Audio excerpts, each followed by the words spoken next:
सर्वप्रथम सभी को बहुत बहुत नमस्कार। जय श्री गणेश, जय माता दी, सभी देवी देवताओं की जय। और मैं आपकी अपनी बेटी खुशबू भगत, जो पिछले कई लंबे समय से आप लोगों के बीच बनी हुई थी, जम्मू कश्मीर अपनी पार्टी में कार्यरत होकर और उससे पहले कांग्रेस पार्टी में कार्यरत होकर आपकी सेवा में लीन थी। आज मैंने ये निर्णय लिया है और मैं सब साथियों के साथ साझा करना चाहती हूँ, सभी कठुआ वासियों के साथ साझा करना चाहती हूँ, क्योंकि जो मेरे बुज़ुर्ग थे, मेरे गाँव वासी थे, मेरे निवासी थे कठुआ के, जो भी मेरे साथ जो है आशीर्वाद मेरे को देते रहे समय दर समय और जिनकी मैंने सेवा की, उनसे चर्चा करने के बाद मैंने ये निर्णय लिया कि मैं कठुआ में जो है चुनाव का ऐलान करती हूँ और मैं इंडिपेंडेंट आज़ाद उम्मीदवार के तौर पे मैदान में उतरूंगी। पुरजोर तरीके से हम जो है कठुआ की लड़ाई लड़ेंगे, क्योंकि मैं कठुआ को ये समाचार देना चाहती हूँ, ये जो है उनको मैसेज देना चाहती हूँ कि जो पार्टियाँ यहाँ पे सत्ता में थी, उन्होंने आपके साथ क्या किया ये आपने आज नहीं बल्कि मेंबर ऑफ पार्लियामेंट के टाइम पे देखा। आपके ऊपर डिसीजन थोपा गया। आज जो लोग आपके बीच में आपका प्रतिनिधित्व कर रहे थे, उनको पीछे हटाकर इन्होंने बाहर से पैराशूट के माध्यम से, जो कभी कांग्रेस पार्टी करती थी, आज वो भाजपा ने किया। मैं पूछना चाहती हूँ, आज इन्होंने मैनिफेस्टो में डेली वेजरों की बातें की, ये मर गए थे? पहले कहाँ थे? 10 साल से कहाँ थे? हमको जो है इन्होंने हमारा शोषण किया, जम्मू कश्मीर की जनता का शोषण किया। हमारी काली बड़ी में कितने एक्सीडेंट हुए? आप विशाल मेगा मार्ट की लड़ाई को याद कीजिए, सबके सब नेता मरे हुए थे। और मैं इन सभी से आज ये सवाल पूछना चाहती हूँ, उनको याद दिलाना चाहती हूँ, गवर्नर इनका, गृह मंत्री इनका, प्रधानमंत्री इनके, और ये कहते हैं कि हम सत्ता में आएंगे तो ये कर देंगे, वो कर देंगे। आज सत्ता किसकी है? जवाब दीजिए। आज समय आया है, आज इनको जो है सुप्रीम कोर्ट के आदेश पे इनको मजबूरी में आज यहाँ पे चुनाव का ऐलान करना पड़ा। और जब इनकी मजबूरी सामने आई तो ये पता चला कि टिकटों की तो बिक्री हो रही है।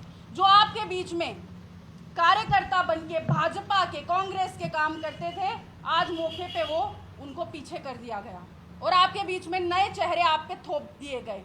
और मैं ये समझना चाहती हूँ कि इतना ओवर कॉन्फिडेंस इन पार्टियों को है, जो कहती हैं हम कुत्ता भी भेजेंगे तो वो भी जीतेगा। मैं कठुआ से पूछना चाहती हूँ, क्या ये बात सच है?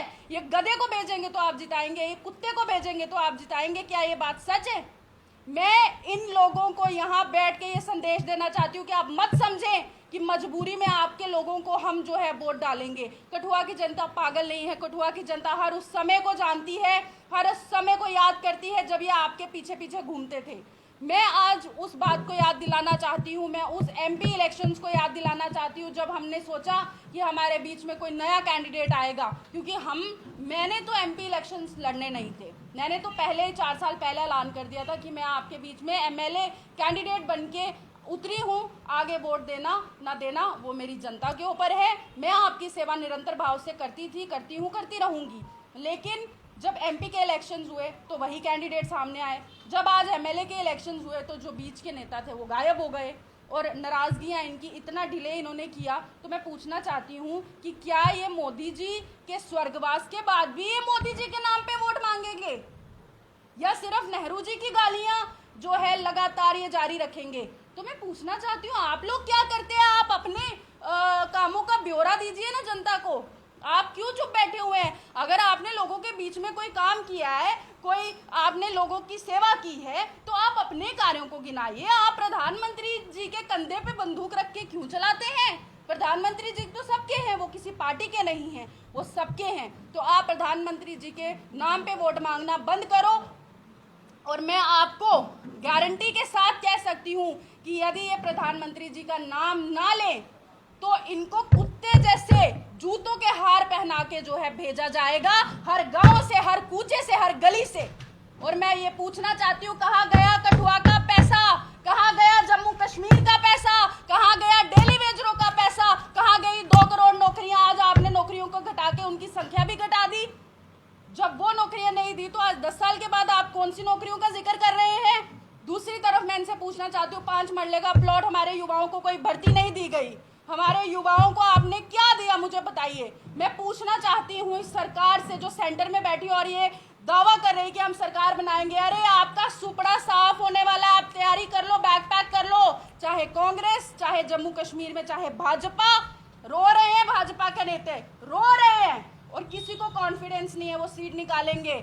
डिप्टी सीएम्स की टिकट कट जाती है, मौके पे जिनको लाया जाता है वो भी रोते हैं, उनकी ज्वाइनिंग नहीं हो पाती, टिकट में उनकी लिस्ट आने में इतना डिले किया जाता है। मैं पूछना चाहती हूँ कि आखिर कौन से बाजार में कौन से दाम लग रहे थे, कितने दामों में टिकट बिकी गई? क्या आपके पास नेता जो है आपने सिर्फ गली प्रधान, नाली प्रधान, कूड़ा प्रधान बनाने के लिए रखे थे? आज उनको बाहर निकालिए, हमें चेहरे दिखाइए। आप मोदी जी का नाम लिए बिना जो है वोट लेके दिखाइए। मैं समझती हूँ कि हर गली से बीजेपी को जूतों के हार पहना के, इनके गले में जूते पहना के, इनके मुंह काले करके इनको भेजना चाहिए। मैं पूछना चाहती हूँ जो इस बात का जो है आपको बोला करते थे कि जी टिकट हमारी है, हम टिकट लेके आएंगे, मैं पूछना चाहती हूँ कहाँ है वो? जवाब दीजिए, जवाब दीजिए। आपको टिकट क्यों नहीं मिली?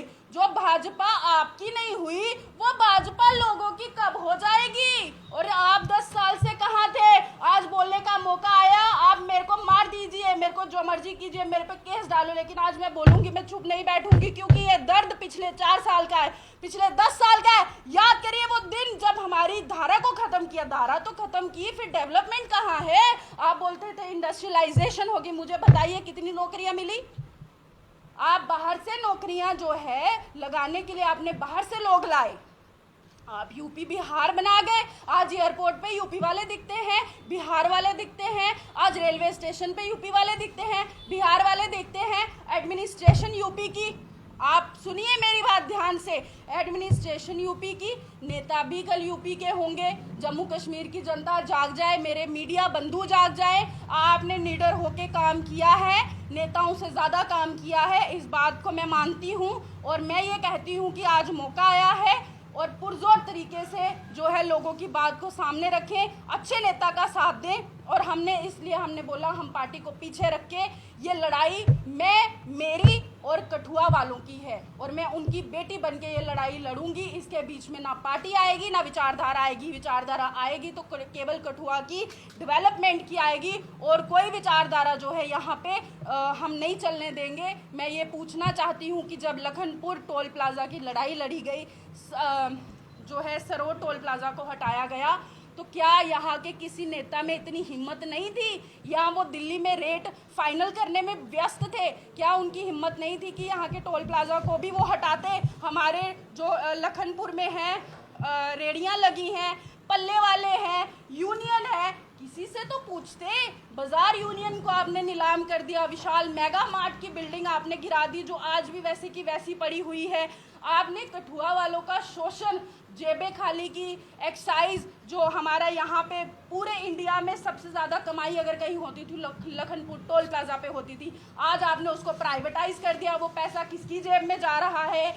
गवर्नर साहब किसके हैं? बीजेपी के हैं। तो फिर आप जो है बीजेपी के आने का इंतजार करते हैं, आप बोलते हैं हम सत्ता में आएंगे तो आपको फाइनल करेंगे, आपको पक्का करेंगे। हमारे डेली वेजरों की जानों का ब्यौरा कहाँ है? उनकी जानें क्यों गई? कालीबड़ी में एक्सीडेंट होते थे, उसका हिसाब किताब दीजिए। वहाँ के कैमरे कहाँ हैं? रोड का जो पूरा आपका जो बजट मिलता है रोड पे लगाने का, वो कहाँ है? सीसीटीवीज वहाँ लंबे समय से नहीं है। कितने एक्सीडेंट हो गए? काम आपका 10 साल से लगा है वो पूरा नहीं हो रहा। वहाँ पे जितनी जाने गई उसका हिसाब किताब कौन देगा? मुझे इन सभी सवालों के जवाब चाहिए और अभी चाहिए। और मैं आप सबको यहाँ से पूरे जम्मू कश्मीर को मैं चैलेंज करती हूँ कि भाजपा इस बार सरकार यहाँ बना के बताए। हम भाजपा की सरकार यहाँ नहीं चलने देंगे।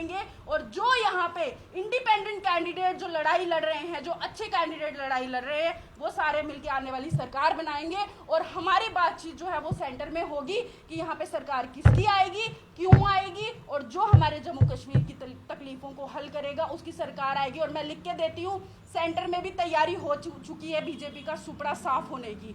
अभी जो सेंटर में सरकार बनने जा रही है, बहुत जल्दी इनकी कुर्सियां डगमगाएंगी। मैं यहाँ से बैठ के इनको बताना चाहती हूँ कि आपके नेताओं ने यहाँ बैठ के नीलामी लगाई है, यहाँ बैठ के टिकटों की इन्होंने रेट फिक्स किए हैं। जिनको पता नहीं, जिनको अता नहीं उनको इन्होंने लोगों का प्रतिनिधित्व करने के लिए भेजा। मैं पूछना चाहती हूँ, क्या अगर आप सरकारी नौकरियों पे जो है बैठे हुए थे, आप वहां बैठ के अगर लोगों की सेवा नहीं कर पाए तो आप नेता बन के लोगों की सेवा क्या करेंगे? मुझे बताइए, आपने रिटायरमेंट ली, आपने पैसा दिया, आपने सब किया, लोगों को बांटो ना, आपने पार्टियों को क्यों बांटा? जब सब लोगों को, पार्टियों को पैसा बांटेंगे तो लोग कहाँ जाएंगे? मुझे ये बताइए, आपने नौकरी छोड़ के आप यहाँ सेवा करने आए तो नौकरी में क्या किया? अयाशी की। मुझे इस बात का हिसाब चाहिए कि सबको कुर्सी चाहिए, तो जो कुर्सी आपके पास पहले थी वहां रहते आपने कठुआ के लिए क्या किया? मुझे इस बात का हिसाब किताब भाजपा भी दे, भाजपा का कैंडिडेट भी दे। और मैं ये पूछना चाहती हूँ कांग्रेस पार्टी से भी कि जब मौका आया आपने कैंडिडेट क्यों नहीं दिया? मैं पूछना चाहती हूँ एनसी से कि आप कश्मीर में जो है पुरजोर तरीके से लड़ाई लड़ रहे हैं, तो यहाँ पे आपने कैंडिडेट घुल मिल के दे दिया, ये क्या तरीका था? मैं पूछना चाहती हूँ, कहाँ गए आपके लोग, कहाँ गए? हमने तो पार्टियों को पहले भी लात मारी, हमने पार्टियों को अब भी लात मारी, हम पार्टियों को बाद में भी लात मारेंगे, क्योंकि हमने वोट जनता से लेने हैं, काम जनता के लिए करना है। हमें पार्टियों से कोई लेना देना नहीं, हमें लेना देना है तो कठुआ की जनता से लेना देना है। हमने हिसाब देना है तो कठुआ की जनता को देना है। मैम, क्या देखते हैं जिसमें आपकी पार्टी के आप नेता हैं, क्या जिसमें आपकी पार्टी आपको टिकट नहीं दी इसलिए आप खड़े हैं? नहीं, ऐसा बिल्कुल भी नहीं है। मेरी जो है लंबे समय से चर्चा चल रही थी और बाकी पार्टियों की तरफ से भी मुझे जो है वो न्योता दिया गया था, लेकिन मैं चाहती थी कि मैं 4 सालों में पहले दिन से यहाँ पे कैंडिडेट बन के आई हूँ, कैंडिडेट बन के लोगों का काम किया। मेरी जो है लोगों से अपना ताल्लुकात है, मैं उसको पक्का करने के लिए जो है मैंने पार्टियों को पीछे करके मैंने लोगों की लड़ाई लड़ने का, क्योंकि अगर मैं पार्टी में रहूंगी तो उनकी विचारधारा के लिए मुझे लोगों के साथ धोखा करना पड़ेगा, जो मुझे मंजूर नहीं। ना मुझे भाजपा की विचारधारा से कोई लेना देना है, क्योंकि भाजपा की जो विचारधारा है वो युवा विरोधी है, कांग्रेस की जो विचारधारा है वो भी आपने देखी लंबे समय से। इसीलिए मैं ये चाहती हूँ कि जो हुकूमत आएगी हम उससे चर्चा करके बाद में इस बात का लोगों से डिस्कस करके कठुआ के बाद में निर्णय लेंगे। अभी मैं लोगों में जो है आज़ाद उम्मीदवार के तौर पर। जो सरकारी बाबू बीआरएस लेकर पार्टियों में आ रहे हैं, क्या लगता है कि उन राजनीतिक दलों को उन्होंने नौकरी में रहते हुए अनड्यू फेवर्स किए होंगे, तभी बिना ज्वाइनिंग के मैंडेट दे दिए गए, या फिर यूँ कहें एक दिन रिटायरमेंट हुई और दूसरे ही दिन गले में हार पहना दिए गए?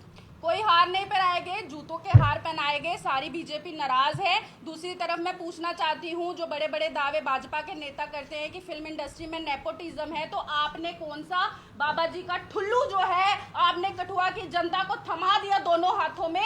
मैं पूछना चाहती हूँ, आपके पास नेता मर गए थे जो इतने समय से लोगों के बीच में घूम रहे थे? जो आप नेपोटिज्म की बात करते हैं, आप जो बोलते हैं कि जी राहुल जी जो है पप्पू है, नेहरू जी का नाम लेके आपने नेतागिरी अपनी चमकाई है, वहां पे नेपोटिज्म है, बच्चों को टिकट, तो जीजा साला की जोड़ी क्यों आप चलने दे रहे हैं? इसका जवाब दीजिए। ये साला जीजा की आखिर क्या गठबंधन है, इसका जवाब मैं मांगना चाहती हूँ बीजेपी से, यहाँ के इंचार्ज से, यहाँ के प्रभारी, यहाँ के सह प्रभारी जो बीजेपी यहाँ पे इनको छोड़ा हुआ है। मैं समझती हूँ ये लाइजनर है, ये कोई नेता नहीं है, क्योंकि अगर ये नेता होते तो इनकी सरकार पंजाब में होती। पंजाब से आके यहाँ पे राजनीति कर रहे हैं। मुझे बताइए, जिनको अपने इलाके में कोई नहीं जानता वो जम्मू कश्मीर के प्रभारी बन के बैठे हैं आप। मैं ये कहना चाहूंगी कठुआ की जनता को कि ये जागने का टाइम है, अपनी बेटी का साथ दीजिए और मेरे साथ जो है कठुआ की लड़ाई लड़ने में आगे रहिए, क्योंकि डस्टबिन बना दिया है इन्होंने गेटवे ऑफ जम्मू कश्मीर को,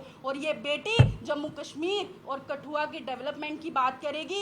ये विकास के नारे थे वो झूठे थे, एक्सीडेंट के नारे जो है सच्चे साबित हुए। आप याद करिए उन सब चीज़ों को। मैं अभी ये कहना चाहूँगी कि कठुआ जो है वो विकसित जो है डिस्ट्रिक्ट बनेगा, गेटवे ऑफ इंडिया चमकेगा और पूरे तरीके से चमकेगा। क्या देखते हैं, इससे पहले भी भाजपा का एक नारा था कि जम्मू कश्मीर से उठाएंगे, लेकिन उसकी आड़ में स्टेट को तोड़ दिया गया, डेमोग्राफिक चेंज लाए गए, पॉपुलेशन चेंज किए गए, और यहाँ तक कि भाजपा के स्थानीय नेता का कहना था कि 1500 से 2000 डोमिसाइल मैंने तो बनवा भी दिए हैं बाहर के लोगों को। मैं ये समझती हूँ कि सब कुछ सामने आ चुका है, डोमिसाइल बन गए हैं, 5 मरले के प्लॉट फाइनल हो गए हैं।